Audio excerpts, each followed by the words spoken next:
So we're now live.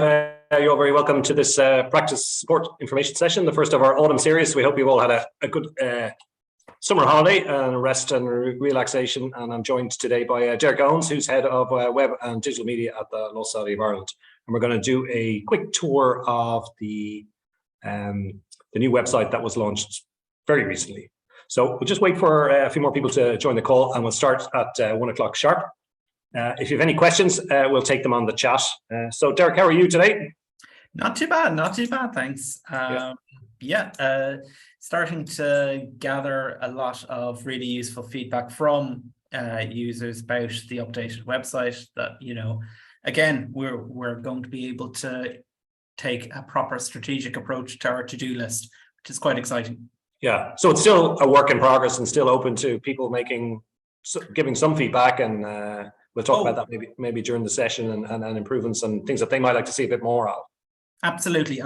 Look, the approach we are taking is that this is an iterative process, that we will always want to be continually making improvements to the website, rather than saying, right, that's that job done for the next 5-10 years, because that kind of approach doesn't really survive contact with the reality of legal practice and the reality of what our members expect from us day to day. So it's the constant learning, changing, evolving, and making improvements as we go that are informed by what our members want.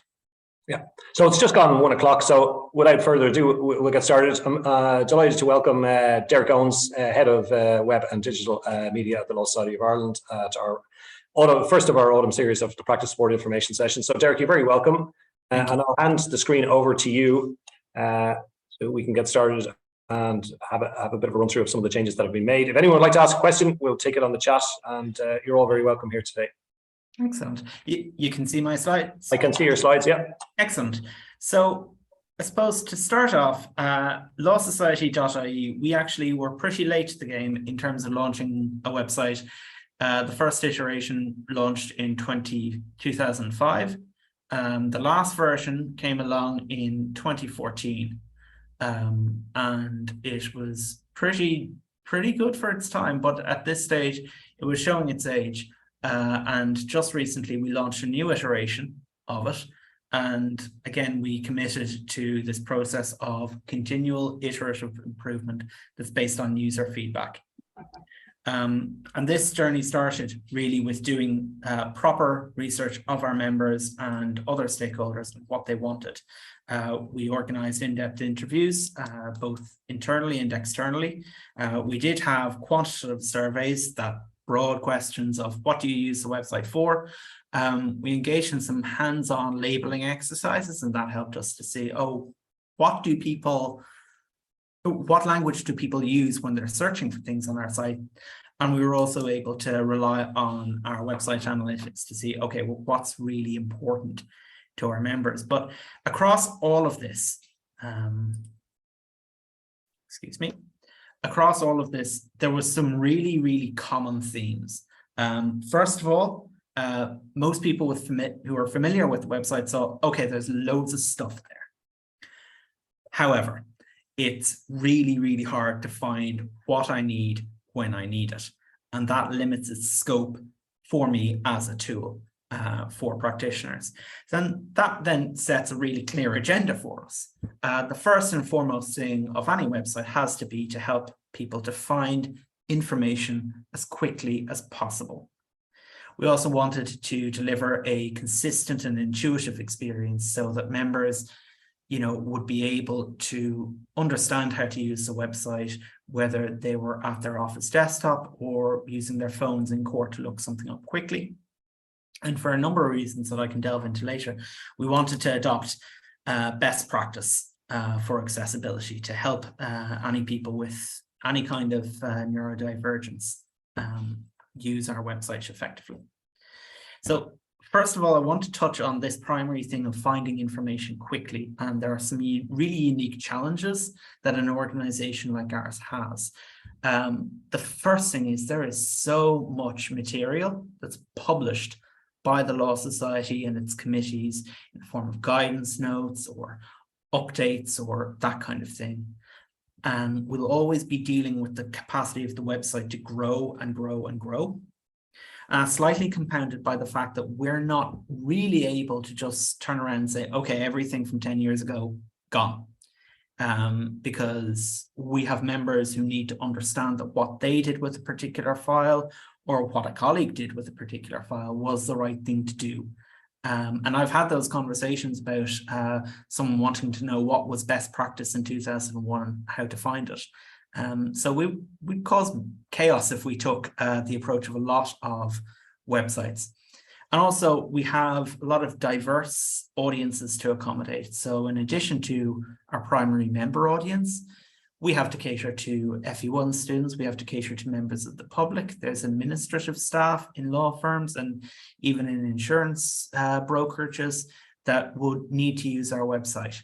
And within the membership, this tendency towards specialization means that we have an extraordinary amount of content that matters a great deal to a very small number of people. So obviously in tandem with the research that we did take some inspiration from organizations that approached similar challenges well. One of the most recognizable changes to the new lawsociety.ie is a simplified structure. So we've gone from a homepage that had become quite cluttered to something neater, we feel, and that members indicated that they would find what they're looking for much easier on this. And on the solicitors menu, one solicitor memorably to me called it the wall of panic. And that's the kind of phrase that stays with you. We've taken that and we've gone to this. These are 4 delineated pots. You have your knowledge base, which touches on the things you need for day-to-day practice. That's your practice notes and what have you. You have rules and legislation, which is all about the regulatory environment that our members have to operate within. You have business and career resources, and that's where increasingly we are putting in information and supports to help our members manage their careers and businesses. And representation, that's information on how the profession is represented by the Law Society, including, submissions to government, and also how our council and committees are operating. And on the solicitor's homepage, which when our members log in, you're directed there. I wanted to quickly touch on something in the knowledge base, and that's our practice areas. This was something that members specifically asked us for. And it's the idea of having a one-stop shop for members who are practicing in business law or conveyancing or litigation, where they can find the latest resources, practice notes, precedents, and information that are going to be relevant to them. And this is the first step we are taking towards content personalization. The idea that people using lawsociety.ie have more control over what they see on the site, so they see what's relevant and they don't really see so much what's not relevant. Now, look, in tandem with all of that, we had to take a deep, long, hard look at our search function, because this is a site with 50,000 pages. You need to find things through search. This has been done by tagging our content, both the news and also sort of the static content by topic. We were able to deploy some improvements to this in 2021, but based on the testing that we've done on it, we feel that the tagging and including best guess suggestions based on the user behavior is going to deliver some real difference for members. And finally, of course, there's the intuitive experience. We've done a lot of research to see how members expect a site on their mobile and desktop to behave, and this has been designed from the ground up as a responsive website. Now, the 2014 website, we were able to make it responsive, but the amount of development work that I know other teams did, and I would want to acknowledge that, to make this happen was very substantial. This is one of those things that if it's done right, you don't really notice it. If it's done badly, you really will. And accessibility. So the big thing that we say, aside from the fact that it's a tangible translation of our diversity and inclusion values to have an accessible website, regulators and courts and lawmakers are increasingly impatient with organizations that don't make an honest effort on this front. So one of the things that we did was to adapt contemporary best practice, updated from the 2014 site. And this, a lot of this, it sort of is unseen, but like the buttons being slightly larger, the font size, our color palette, we've found ways to introduce more contrast. And one of the things that we have on our long to-do list is a deep content review, particularly on the public-facing side, to make sure that it is as readable as possible to a diverse audience without sacrificing precision. And I suppose one of the accessibility is one of the things that's most exciting when we look at what's coming up next. And I want to briefly talk about the accessibility tools that we want to roll out. We're working with a company to provide a very customized toolbar where people can alter the size of the font, the color palette. There's even a translation service. There's a dictionary service for anything that they're finding difficult to understand. And, you know, you can play it back, play out the content in audio. This is something that I think will make this website 10 times easier for a lot of people. I touched briefly on the content personalization. So we are starting to roll that out with a view to having something like this in Q4. This is the idea that people would be able to choose, I want to see a conveyancing update, I want to see a litigation update, I have no interest in ADR or whatever subject they don't want to see. They'd be able to see a personalized newsfeed. And one of the major pain points that our practitioners raised was signing on. They don't like signing in multiple times, and they don't like having to remember different login credentials for different services. Who would? That's a perfectly reasonable position. So single sign-on is something our development team are working to implement. The first phase of this will be happening with the e-voting project, where people will be logging in to the e-voting platform using the same credentials as they use for lawsociety.ie. And we're able to introduce, you know, multi-factor authentication, which is a more secure login experience, which means people are able to stay logged in for longer. And really, at this stage of the process, there is, of course, a lot that we know we want to do. And there are some things that will emerge with this new site, and we would love to get your feedback. And in fact, I can briefly show you where to go to give us your feedback.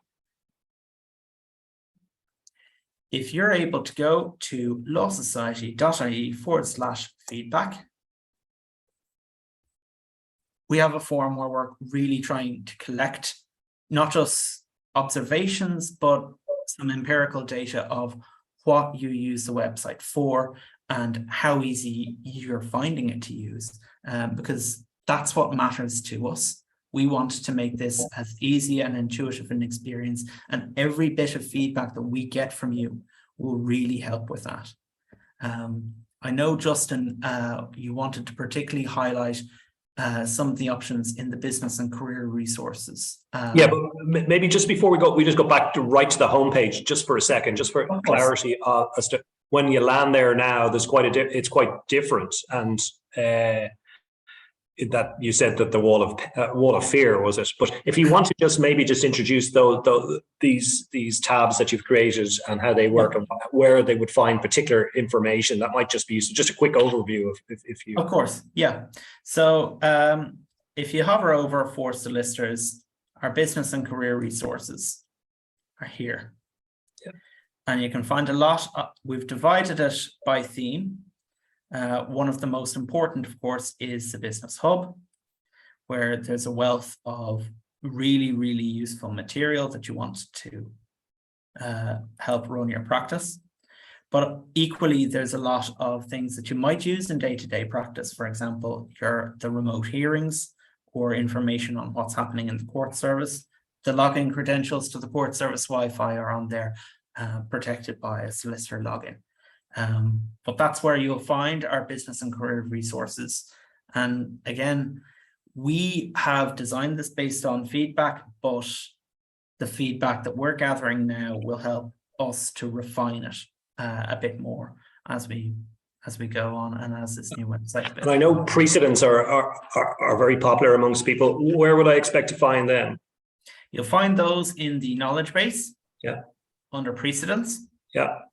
And in fact, you'll also find, if you're interested in the practice areas, we've highlighted the most recent and relevant precedents, like the most popular ones, also in the specific practice areas as well. And can I run a search on the precedents?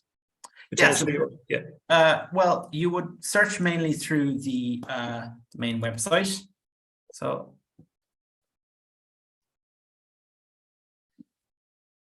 I'll just run this. Conditions of sale. Okay. So you could filter that down then by practice notes and also organize to sort by date or relevance, just to use those tools to find as much as you can. But again, if people encounter a problem and they do want to flag it, that will be really helpful to us, because we don't know what we don't know. But the precedents now actually have been organized in the knowledge base by practice area as well. So we've worked with the committee secretaries on that to organize your conveyancing precedents, and they are alphabetized rather than the old numerical system. Very good. And then the other popular area is practice notes. Of course. Yeah, that is right here under our knowledge base. Yeah. So it really is that is the area, if you're looking for knowledge and information, into the knowledge base, and it should spit out. So there's no need to go to committee sections or the tabs that the awkward places used to have to go, or latest news. You can find all of that in one place. Exactly. Look, one of the most maddening things for our members or anyone else is to have to go to one of 7 different places to find the same information. And that is something that you need to really work on if you want to avoid it in the context of an organization that has been around since the middle of the 19th century. But we feel that the website now is designed much more that people will know where to go when they're looking for something. But even if you're having a problem looking for something, our team at Webmaster at lawsociety.ie will both help you and also will relay our members are finding it hard to find this. They're struggling to find this. And in fact, I can tell you that this link right here, remote hearings, this came directly as a result of feedback from the Webmaster team, that the biggest source of phone queries and queries where there was a bit of stress on the member was, where do I find the remote hearings? I needed to be logged in 5 minutes ago. So we were able to find a link, as well as sort of in our business and career resources, we were able to just make a home for it on the homepage. That's not something you can do with everything, because if you put everything that's important to somebody on the homepage, you will just get a wall of text. But It's an example of where user feedback, even if you're not going off to the forum and saying, I'd like to see this differently. If you're calling up webmaster at lawsociety.ie and they're noticing a pattern and people finding it hard to access this or that, that feedback is being listened to, and it's had an impact on this site, and it will continue to do so. Is there any other features of the knowledge base that you think people might be interested in? And if anybody has a query, we'll take it on the chat. So use the time now. We've another sort of 5 minutes or so to ask Derek any questions. Yeah. I would love to particularly get feedback from members on the practice areas, because it is a relatively new departure for the Law Society to do this. And so we want to know if we've done it well or if there are things we can improve on. And we think that it should enjoy strong take-up. But again, we want that assumption to be borne out by actual data. So any practitioner who has a chance to browse the practice area that are relevant to them and see, is this relevant? Is this timely? Has more recent information been published through some other channel that should be on here? That's the kind of information that we'll find really helpful to keep on, to make this a more useful website for our members. Very good. And then just jumping back out again, out of the knowledge base, or if there's any other areas in the knowledge base that you want to highlight, just to see. No, I would say there's, we've touched on the most popular ones in there. Of course, Law Watch content is now available. If you're not actually subscribed to the emails, you can catch up with the latest cases from the Law Society Library at any time.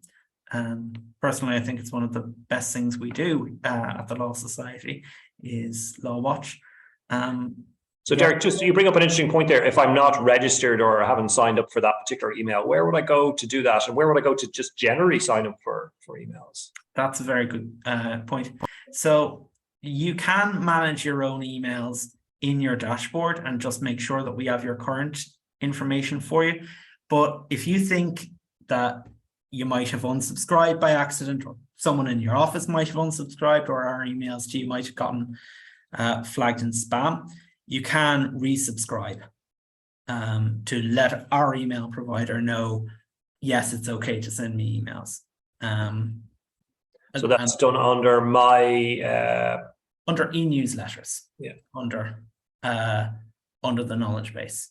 But you can also check that, that we have the current information for you in your profile under email preferences.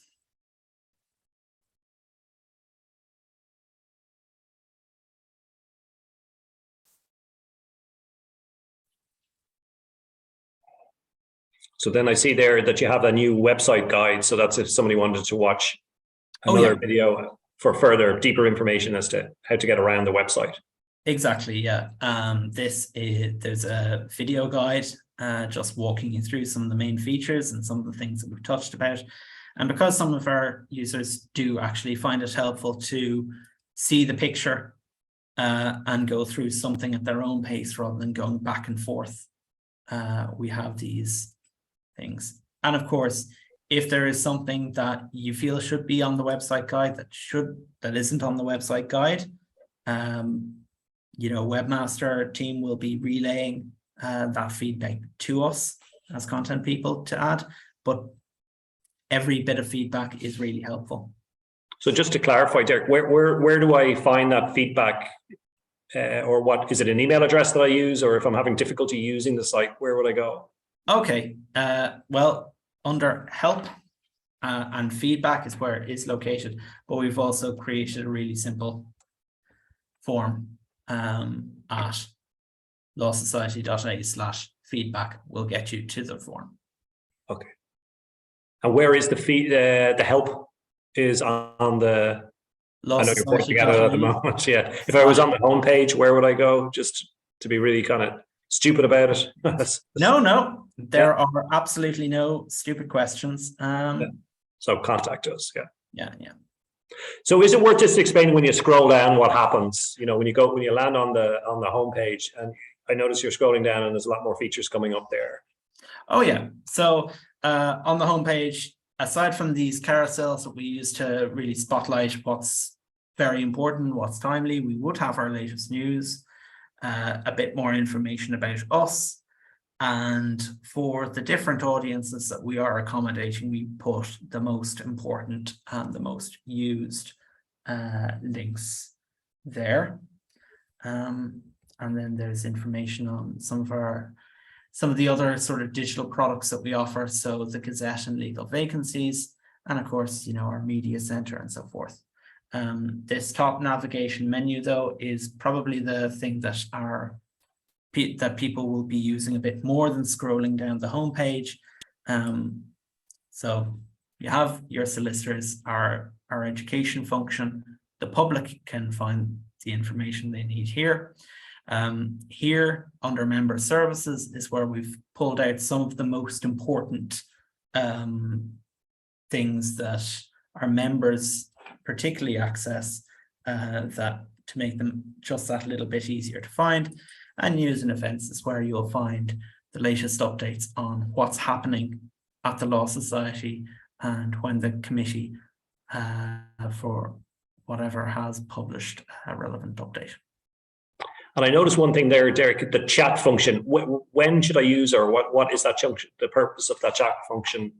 So the chat function, we operate a live chat service. The Webmaster Team assists people who typically it's someone having a problem logging in, or who is having a trouble finding something on the Law Society site.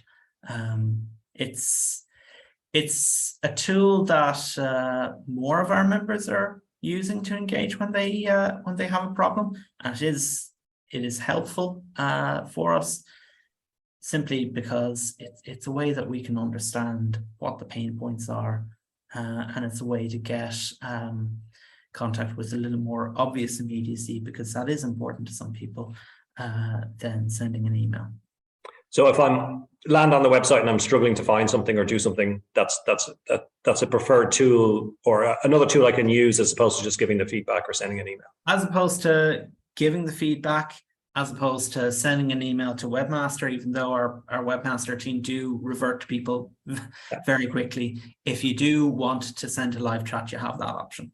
And presumably, obviously, it's not 24 hours, it's work hours, 9 to 5.